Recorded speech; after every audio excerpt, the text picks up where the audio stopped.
স্ক্রিনে আপনারা দেখতে পাচ্ছেন কারিগরি শিক্ষা অধিদপ্তর এর বিভিন্ন পদে 18 থেকে 20 গ্রেডে যে পরীক্ষা অনুষ্ঠিত হয়েছিল 10/5/2024-এ সেই পরীক্ষার প্রশ্নটা, এবং এখানে অনেকগুলো অঙ্ক এসেছে।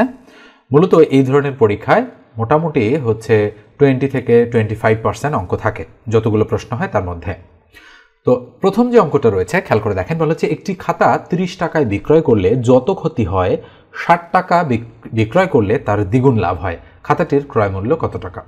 তো এখানে যত তত যে অঙ্কগুলোতে থাকে বলা হচ্ছে যত ক্ষতি হয় 60 টাকা বিক্রয় করলে তার দ্বিগুণ লাভ হয়। এই যে দুটো জিনিস কিন্তু আমরা যদি অঙ্কটা ডিটেইলসে বুঝতে চাই তাহলে আমাদের কিন্তু ধরে নিয়ে ক্যালকুলেশন করতে হয়। তাহলে আমরা শুরুতে কি লিখি? আমরা লিখে ধরি যে 30 টাকায় বিক্রয় করলে x টাকা ক্ষতি হয়। তাহলে আমরা কি লিখি যে 30 টাকায় বিক্রি করলে ক্ষতি হয় কত? আমরা লিখি ক্ষতি হয় ইকুয়াল কত টাকা? x টাকা। ওকে, আমরা এটা শুরুতে লিখলাম যে 30 টাকা বিক্রয় করলে ক্ষতি হয় x টাকা। এবার বলা হচ্ছে 60 টাকায় বিক্রয় করলে তার দ্বিগুণ লাভ হয়। কার দ্বিগুণ? মানে যত ক্ষতি হয় সেটার দ্বিগুণ। এবার আসেন 60 টাকায় বিক্রয় করলে কি হয়? এবার লাভ হয় ইকুয়াল কত? এই x এর দ্বিগুণ অর্থাৎ 2x টাকা। তাহলে এই জিনিসটা ধরে নেওয়া ছাড়া আমাদের আর কিন্তু কোনো বুদ্ধি নেই। ওকে, মানে ডিটেলসে যদি আমরা বুঝতে চাই। এবার আসেন, বলা হচ্ছে যে খাতাটির ক্রয় মূল্য কত টাকা। তো ক্রয় মূল্য মানে কি? তার মানে আমরা যদি 30 টাকায় বিক্রি করার পর যদি তার সাথে ক্ষতিটা যোগ করি তাহলে ক্রয় মূল্য পাওয়া যাবে। আবার 60 টাকা বিক্রয় করলে তার দ্বিগুণ লাভ হয়, তার মানে 60 টাকা থেকে লাভটা যদি আমরা বাদ দিয়ে দিই তাহলেও ক্রয় মূল্য পাওয়া যাবে।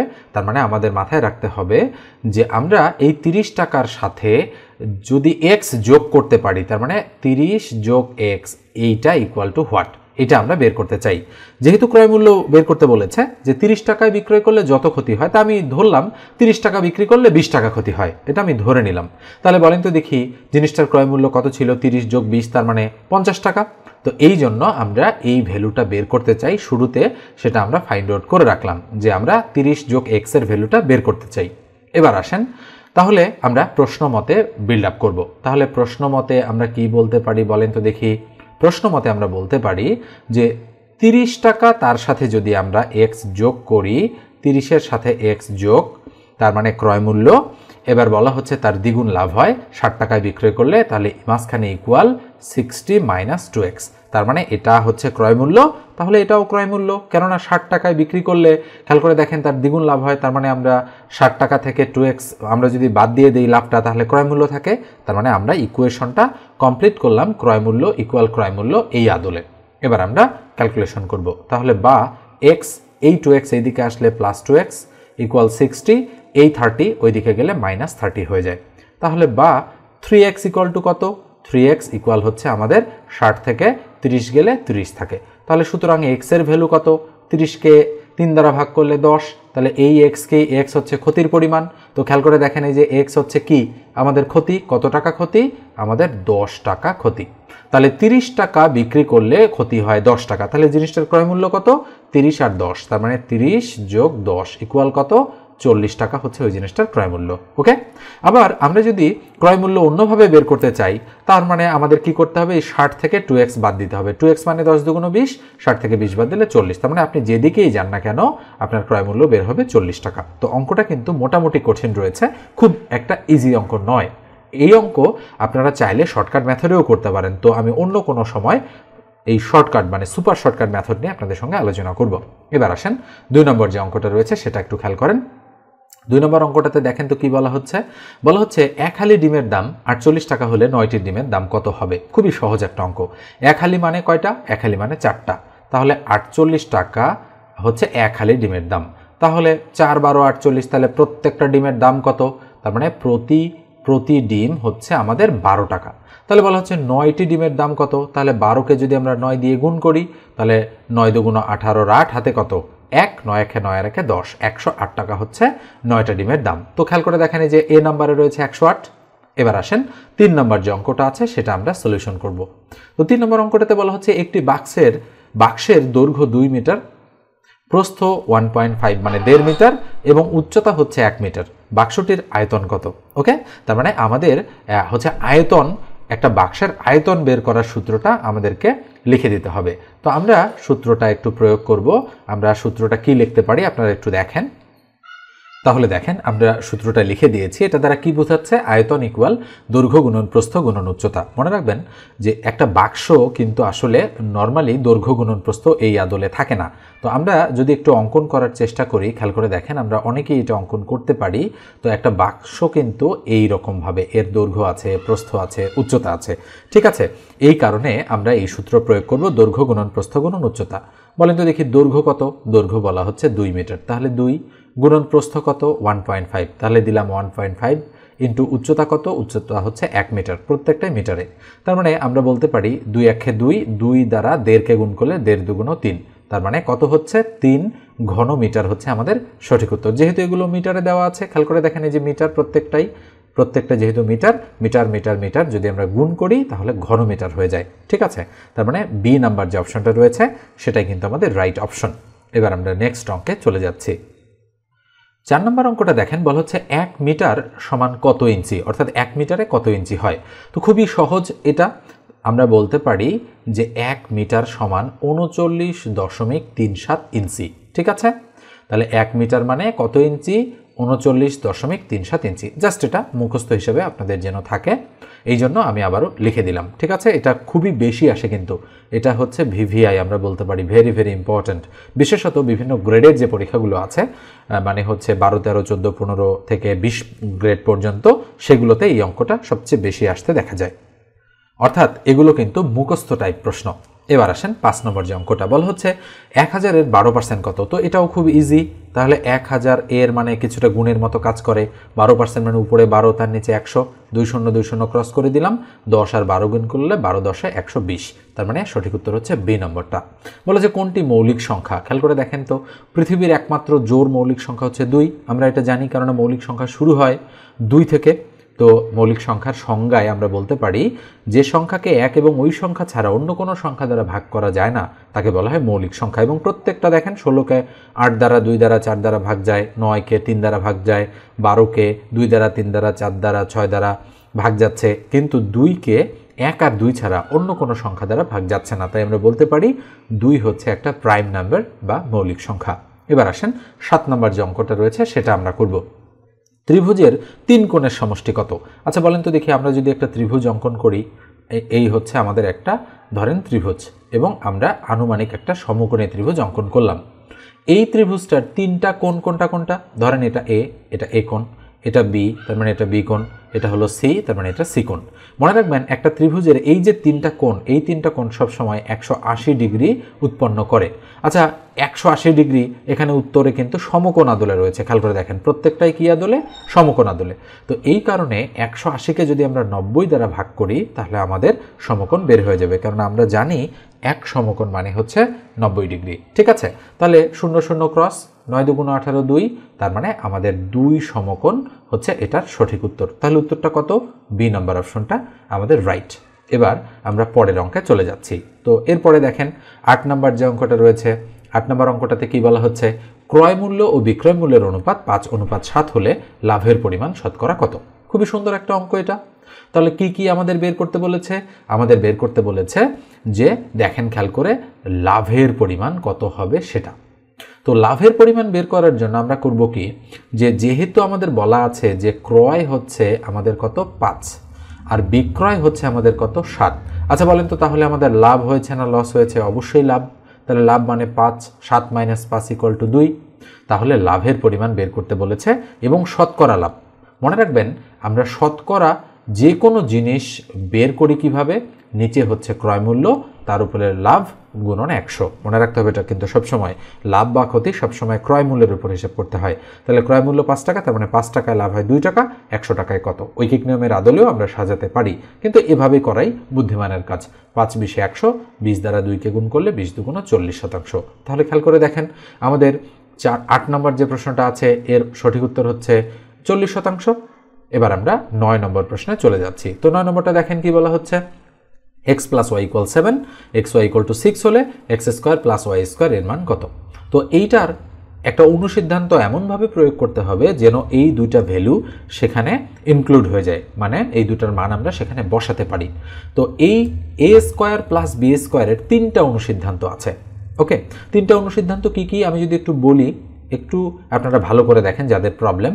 এ প্লাস বি তার উপর whole square minus 2ab number 1 অনুসিদ্ধান্ত। আবার a square plus b square equal a minus b whole square plus 2ab, এটা নাম্বার 3 অনুসিদ্ধান্ত। আবার a square plus b square equal to, টান দিব নিচে 2, উপরে হচ্ছে a plus b whole square plus a minus b whole square, এটা 3 নম্বর অনুসিদ্ধান্ত। আচ্ছা, এবার আমাকে বলেন যে এই যে অঙ্কটা রয়েছে, ওকে, কোন অঙ্কটা? এই যে 9 নম্বর অঙ্কটা রয়েছে, এই অঙ্কটাতে এই তিনটার মধ্যে কোন অনুসিদ্ধান্তটা সবচেয়ে বেশি ফিট? ফিট মানে হচ্ছে সবচেয়ে বেশি গ্রহণযোগ্য আমরা মান বসানোর ক্ষেত্রে, সেটা খেয়াল করেন। আচ্ছা বলেন তো দেখি, আমি যদি 1 নম্বরটা কাজে লাগাই, এ স্কোয়ার প্লাস বি স্কোয়ার এই আদলে আছে, তাহলে এ প্লাস বি হোল স্কোয়ার, তার মানে এখানে প্লাস আছে, আর এখানে 2ab, তার মানে ab এর মানও আমরা বসাতে পারবো। তার মানে 1 নম্বরটা বসালেই আমাদের কিন্তু এটা আমরা করে ফেলতে পারবো। তাহলে আমরা এক্স স্কোয়ার প্লাস ওয়াই স্কোয়ারের কোন অনুসিদ্ধান্তটা প্রয়োগ করব? প্রয়োগ করব হচ্ছে এক্স প্লাস ওয়াই তার উপর হোল স্কোয়ার মাইনাস 2 ইন্টু এ ইন্টু বি, তার মানে এক্স ওয়াই। তাহলে এক্স প্লাস ওয়াইয়ের ভ্যালু কত আছে? 7 আছে, তাহলে 7-এর উপর স্কোয়ার দিয়ে দিলাম, মাইনাস 2 ইন্টু এক্স ওয়াইয়ের ভ্যালু কত? 6 বা 6, বসাই দিলাম 6, 7 7 49 মাইনাস 6 2 12, তাহলে 49 থেকে 12 বাদ দিলে কত থাকে? 7 3 37, তার মানে আমাদের সঠিক উত্তর হচ্ছে 37। কেন এই অনুসিদ্ধান্ত আর এই অনুসিদ্ধান্ত আমরা প্রয়োগ করলাম না? কারণ এখানে মাইনাসের ভ্যালু আছে, যেহেতু মাইনাস এখানে দেওয়া নেই, প্লাস আদলে দেওয়া, এই জন্য এটা প্রয়োগ হবে না। আর এখানে এ প্লাস বি ঠিকই আছে, কিন্তু এ মাইনাসের মান কিন্তু এই অঙ্কটাতে দেওয়া নেই, তাই আমরা এটাও প্রয়োগ করতে পারলাম না। তাই নিঃসন্দেহে এইভাবে আমরা ডিসিশন নিব যে কোন অঙ্কের ক্ষেত্রে কোন অনুসিদ্ধান্ত বা সূত্র আমরা প্রয়োগ করতে পারি। তো এরপর যে আমি একটু বলি, যারা চাকরির ম্যাথ আমার কাছে শিখতে চান তারা অবশ্যই 01642702760 এই নাম্বারে আমার সঙ্গে যোগাযোগ করবেন। একেবারে নিউ একটা ব্যাচ আমরা জানুয়ারি 2025-এ শুরু করব। তো সেই ব্যাচে আপনারা যদি একেবারে জিরো থেকে ম্যাথ শিখতে চান তাহলে অবশ্যই এই নম্বরে হোয়াটসঅ্যাপে আমাকে নক দেবেন। এবং বেশ কিছু স্টুডেন্ট অলরেডি ভর্তি হয়ে গিয়েছে। আপনারা যারা ডিসিশন নিয়েছেন যে নতুন বছরে নতুন উদ্যমে আপনারা শুরু করবেন, তো অবশ্যই আমার সঙ্গে আপনারা যোগাযোগ করতে পারেন। তো এবার দেখেন আমরা 10 নম্বর অঙ্কে চলে যাচ্ছি। কি বলা হচ্ছে? একটি দ্রব্যের বিক্রয় মূল্য ক্রয় মূল্যের পার্থক্য হলো 120 টাকা। 20% হারে লাভ দ্রব্যটির বিক্রয় মূল্য কত? আচ্ছা, আমি আরেকটু ভালো করে পড়ার চেষ্টা করি যে একটি দ্রব্যের বিক্রয় মূল্য ক্রয় মূল্যের পার্থক্য হলো 120 টাকা। 20% হারে লাভ দ্রব্যটির বিক্রয় মূল্য কত? এখানে হয়তো কিছুটা বানানগত বা শব্দগত কিছুটা বিভ্রান্তি রয়েছে, তো আমি একটু ভালো করে চেক করে দেখি, তারপরে আবার আপনাদের ফেরত আসতেছি। ওকে, তো আমরা একটু পরে করে দিই, যেহেতু কিছুটা বিভ্রান্তি রয়েছে এই অঙ্কটাতে, আমি একটু পরে করে দিচ্ছি আপনাদের। তো খেয়াল করে দেখেন, আমরা বাকি অঙ্কগুলোতে যাচ্ছি। ওকে, আমাদের টাইম ওয়েস্ট করার কোনো প্রয়োজন নেই এখানে। তো আসেন 11 নম্বর অঙ্কটাতে কি বলা হচ্ছে? ত্রিভুজের যে কোনো দুই বাহুর দৈর্ঘ্যের অন্তর এর তৃতীয় বাহুর দৈর্ঘ্য অপেক্ষা কি হবে? ওকে, তো মনে রাখবেন, ত্রিভুজ, আমরা যদি একটা ত্রিভুজ অঙ্কন করি, যে কোনো ধরনের ত্রিভুজ হতে পারে সেটা, তো আমি একটা ত্রিভুজ অঙ্কন করলাম, এই হচ্ছে একটা ত্রিভুজ, তো আমি নাম দিচ্ছি, এটা হলো এ, এটা হলো বি এবং এটা হলো সি। তাহলে ত্রিভুজের যে কোনো দুই বাহুর দৈর্ঘ্য, আচ্ছা যে কোনো দুই বাহু মানে কি? আমি ধরে নিলাম এই বাহুটা আর এই বাহুটা, এই বাহুটার দৈর্ঘ্যের অন্তর, অন্তর মানে কি? এই দুইটা বাহুর দৈর্ঘ্যের অন্তর মানে এই এবি বাহু থেকে বিসি বাহু মাইনাস, অথবা বিসি বাহু থেকে এবি বাহু মাইনাস করলে এর তৃতীয় বাহুর দৈর্ঘ্য অপেক্ষা, তার মানে এই তৃতীয় বাহুটা অপেক্ষা কি হবে? অবশ্যই ছোট হবে, তাই না? কেন ছোট হবে? কারণ কি? কারণ হচ্ছে যে এই দুই বাহুর যোগফল এই বাহুটা অপেক্ষা বড় হবে, তার মানে ত্রিভুজের যে কোনো দুই বাহুর যোগফল তৃতীয় বাহু অপেক্ষা বৃহত্তর, আর যে ত্রিভুজের যে কোনো দুই বাহুর বিয়োগফল তৃতীয় বাহু অপেক্ষা ক্ষুদ্রতর। এটা আমরা সবসময় জানি, এটা একটা উপপাদ্য। তার মানে অবশ্যই আমাদের সঠিক উত্তর হবে বি নাম্বার অপশনটা। এবার আসেন 12 নম্বর অঙ্কটা। 450 টাকার 5% কত? খুবই ইজি অঙ্ক। 450-এর 5%, তার মানে 450 গুণন 5%। তো 5% মানে কি? ইকুয়াল 450 গুণন উপরে 5, তার নিচে কত? 100। 0 0 ক্রস করলাম, 5 2 10 2, 2 দ্বারা 45-কে কাটলে 22 2 44, তার মানে 22.5। তাহলে কত হচ্ছে? এই যে 22.50। এবার আসেন 13 নম্বর অঙ্ক। কোন সংখ্যার দ্বিগুণ এর সাথে 5 যোগ করলে যোগফল 17 হবে। তার মানে আমরা ধরে নিতে পারি যে ধরি সংখ্যাটি x, আমরা একটু এখানে লিখি যে ধরি আমাদের সংখ্যাটি হচ্ছে x।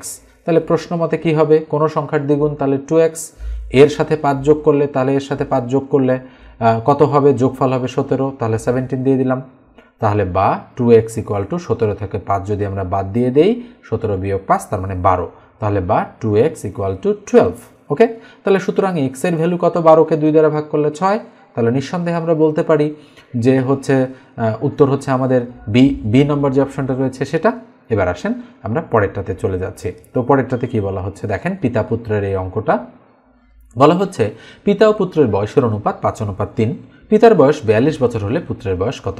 ওকে, তাহলে আমরা ধরে নিচ্ছি যে পিতা ও পুত্রের বয়সের অনুপাত যেহেতু আছে 5:3, তাহলে আমরা ধরে নিচ্ছি এটা 5x আর এটা হচ্ছে 3x। কোনটা কি?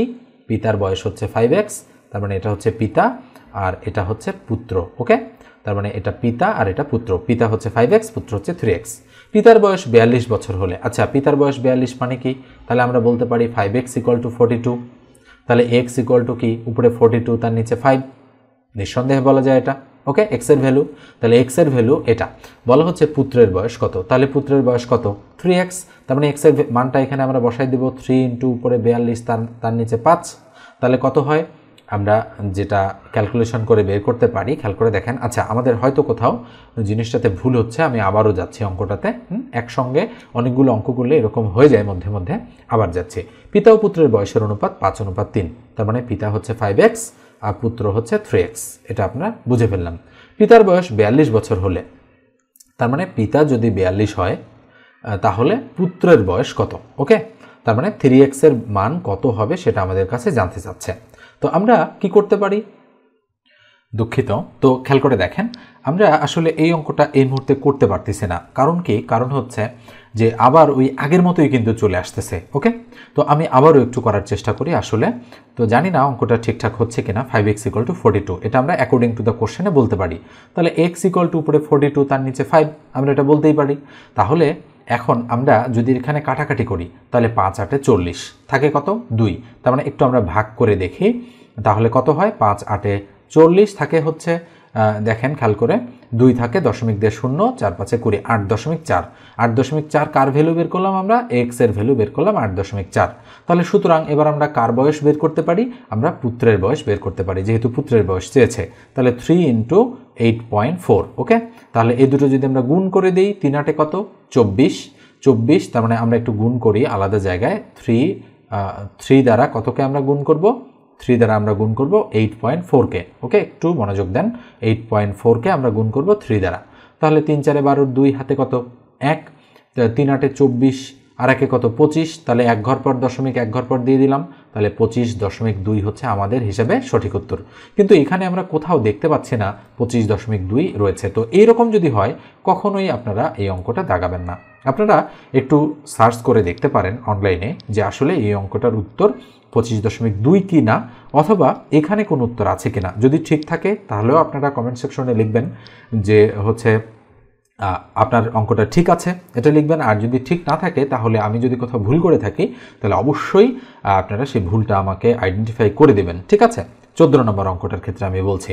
আচ্ছা, এবার আসেন আমরা পরের অঙ্কে চলে যাচ্ছি। আমি কিন্তু র্যান্ডমলি অঙ্কগুলো করাচ্ছি, মানে পূর্বে বা আগে আমি অঙ্কগুলো করেছি দেন আপনাদের করে দিচ্ছি এমনটা না। সরাসরি সামনে চলে আসতেছে, আমি হচ্ছে ধারাবাহিকভাবে আপনাদের সমাধান করে দিচ্ছি। তো এরপর আসেন আমরা পরের অঙ্কে চলে যাচ্ছি। সামান্তরিকের 4 কোণের সমষ্টি কত? মনে রাখবেন, খুবই সহজ। সামান্তরিকের 4 কোণের সমষ্টি 4 সমকোণ, মানে প্রত্যেকটাই কি কত ডিগ্রি? প্রত্যেকটাই হচ্ছে 90 ডিগ্রি। সরি, প্রত্যেকটা 90 ডিগ্রি না, মানে কোনোটা কম কোনোটা বেশি, কিন্তু 4টা মিলে কত হবে? 4 নং 36, 360 ডিগ্রি হবে, এবং অবশ্যই সেটা 4 সমকোণ। কম বেশি হতে পারে। বর্গক্ষেত্র, আয়তক্ষেত্রের ক্ষেত্রে কিন্তু প্রত্যেকটা কোণ সমান, কিন্তু সামান্তরিক রম্বসের ক্ষেত্রে কিন্তু প্রত্যেকটা কোণ কি নয়? সমান নয়। সামান্তরিক কেমন? এই যে এই ধরনের দেখতে, এটাকে আমরা বলি সামান্তরিক। ওকে, তার মানে এই দুটো কোণ সমান, আবার এই দুটো কোণ সমান, আর 4টা মিলে কত? 360 ডিগ্রি। তার মানে কয় সমকোণ? 4 সমকোণ। ঠিক আছে, তাহলে সঠিক উত্তর সি নাম্বারটা। এবার আসেন 17 নম্বর। 17 নম্বরে কি বলা হচ্ছে? বৃত্তের ব্যাস বৃদ্ধি পেয়ে 4 গুণ হলে ক্ষেত্রফল বৃদ্ধি পেয়ে কত গুণ হবে? মনে রাখবেন, যদি 4 গুণ হয়, এই যে 4 গুণ, তাহলে 4-এর উপরে স্কোয়ার করলে কত হয়? 4 × 4 = 16, তার মানে আমাদের সঠিক উত্তর হচ্ছে 16 গুণ। খুবই সহজ অঙ্ক। এইভাবে আমরা শর্টকাট মেথডে এই ধরনের অঙ্কগুলো করে থাকি। এবার আসেন 17 নম্বর অঙ্কটাতে কি বলা হচ্ছে? ধানে চাল ও তুষের অনুপাত 4:1। তাহলে চাল কত? চাল অনুপাত তুষ আমরা বলতে পারি। কত কত দেওয়া আছে বলেন তো দেখি? চাল অনুপাত তুষ আছে 4:1, তাহলে বসাই দিচ্ছি আমরা 4:1। এতে শতকরা কি পরিমাণে তুষ আছে? তাহলে শতকরা কি পরিমাণে তুষ আছে বলেন তো দেখি? এই দুটার যোগফল কত? যোগফল হচ্ছে 5। এই 5-এর মধ্যে তুষ আছে 1, তার মানে শতকরা, তার মানে গুণন 100, তাহলে 5 20 120, তাহলে 20%, 20 1 20, তাহলে এতে 20% কি আছে? তুষ আছে। জাস্ট এইভাবে আমরা বের করে ফেলবো। এবার এটা মুছে দিয়ে আমরা পরের অঙ্কে চলে যাচ্ছি। তো একটু দেখেন আমাদের আরও কয়টা অঙ্ক আছে? আরও 18 19 20, আরও 3টা অঙ্ক রয়েছে। তো এই 3টা অঙ্কে কি বলা হচ্ছে আমাদের এখানে?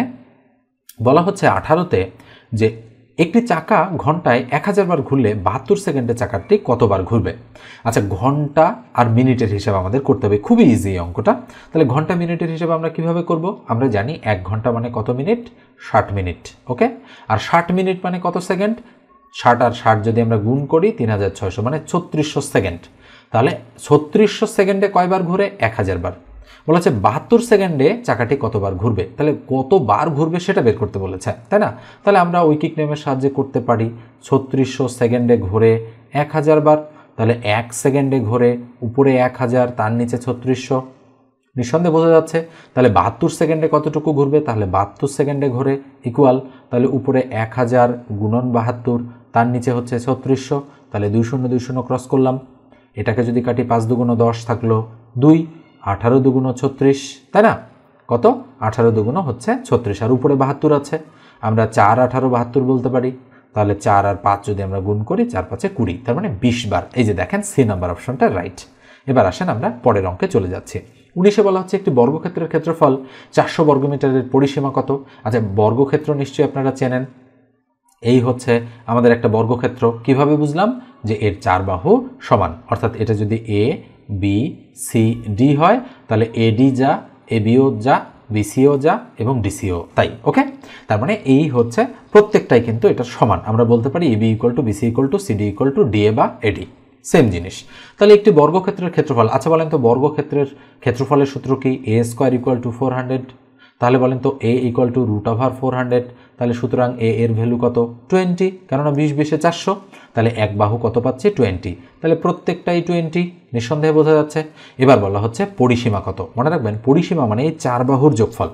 তাহলে সুতরাং বর্গক্ষেত্রের পরিসীমার সূত্র হচ্ছে 4 × a। তাহলে 4 × এর মান 20, তাহলে 4 20 80। তাহলে নিঃসন্দেহে আমরা বলতে পারি 80 মিটার হচ্ছে আমাদের সঠিক উত্তর। ঠিক আছে, তার মানে এ নাম্বার বা ক নম্বর যে অপশনটা রয়েছে সেটাই রাইট। এবার লাস্ট অঙ্কটা খেয়াল করে দেখেন। দুটি সংখ্যার অনুপাত 5:7 এবং তাদের যোগফল 216, বৃহত্তমটি কত? তো আমি এই অঙ্কটা আপনাদের করে দিচ্ছি না, একটা অঙ্কই আমি আপনাদেরকে হোমওয়ার্ক দিচ্ছি। এই অঙ্কটা অবশ্যই আপনারা করবেন। করার পরে এর উত্তরটা কমেন্ট সেকশনে আমাকে জানাবেন। যদিও এখানে উত্তরটা দেয়া রয়েছে, তারপরেও আপনারা করতে পেরেছেন কিনা 20 নম্বর অঙ্কটা সেটা আমাকে একটু জানিয়ে দেবেন। ঠিক আছে, তো আমরা আরেকটা অঙ্ক করতে চেয়েছিলাম, যে অঙ্কটা আমাদের বাকি আছে। আমরা এখন সেই অঙ্কটাতে ফেরত যাচ্ছি। তো দেখেন কি বলা ছিল অঙ্কটাতে? বলা ছিল একটি দ্রব্যের বিক্রয় মূল্য ক্রয় মূল্যের পার্থক্য হলো 120 টাকা। 20% হারে লাভে, এখানে একার ছিল তো হয়তো আসেনি, দ্রব্যটির বিক্রয় মূল্য কত? ওকে, তাহলে 20% লাভ করতে বলেছে। 20% লাভে দ্রব্যটির বিক্রয় মূল্য কত? তো আমি যদি এইটুকু থেকে একটু আসি, তো আমি ধরে নিলাম যে জিনিসটার ক্রয় মূল্য কত টাকা? 100 টাকা। তাহলে 20% লাভ করতে হলে কত টাকায় বিক্রি করতে হবে? জিনিসটা 120 টাকায় বিক্রি করতে হবে। তাহলে আমরা বলতে পারি যে 20% লাভে দ্রব্যটার বিক্রয় মূল্য হচ্ছে 120 টাকা। তাহলে এখানে ক্রয় মূল্য কত টাকা? 100 টাকা। তাহলে লাভ কত টাকা? 20 টাকা। তাহলে নিঃসন্দেহে জিনিসগুলো আপনারা বুঝতে পারতেছেন। ক্রয় মূল্য 100 টাকা, 120 টাকা হচ্ছে বিক্রয় মূল্য, আর 20 টাকা হচ্ছে লাভ। তার মানে আমরা এটা বলতে পারি যে 20 টাকা যদি লাভ হয়, 20 টাকা লাভ হয় 120 টাকা বিক্রয় মূল্য হলে। তাহলে আমরা কি বলতে পারি? যে 20 টাকা লাভ হয় 120 টাকা বিক্রয় মূল্য হলে। ওকে, বিক্রয় মূল্য 120 টাকা হলে। তাহলে 1 টাকা লাভ হয় বিক্রয় মূল্য 120 ভাগ 20 এত টাকা হলে। তাহলে যেহেতু বলা হচ্ছে ক্রয় মূল্য আর বিক্রয় মূল্যের পার্থক্য 120 টাকা, তার মানে এই 120 টাকা লাভ হয়েছে। তার মানে 120 টাকা লাভ হয়, তাহলে উপরে 120 গুণন 120, তার নিচে কত? 20। 0 0 ক্রস, 6 2 12, 6 6 দ্বারা 12কে গুণ করলে 6 12 72, আর শূন্যটা দিয়ে দিলাম, তাহলে 720 টাকা। এটা ঐকিক নিয়মের আদলে আমরা অঙ্কটা করে ফেললাম। তার মানে অবশ্যই সি নাম্বার যে অপশনটা রয়েছে সেটাই কিন্তু আমাদের রাইট অপশন। তো এই হচ্ছে আমাদের আজকের আলোচনাটা কেমন লেগেছে অবশ্যই লিখে জানাবেন। যদি সাবস্ক্রাইব না করে থাকেন তাহলে সাবস্ক্রাইব করে দিবেন, আর ফেসবুক পেজ থেকে দেখে থাকলে পেজটা ফলো দিয়ে রাখবেন। আর ভিডিওটাতে একটা লাইক দিয়ে দেবেন আপনারা, কেননা লাইক দিলে অনেকের মধ্যেই ভিডিওগুলো ছড়িয়ে যায় এবং অনেকেই দেখার সুযোগ পায়। ধন্যবাদ সবাইকে।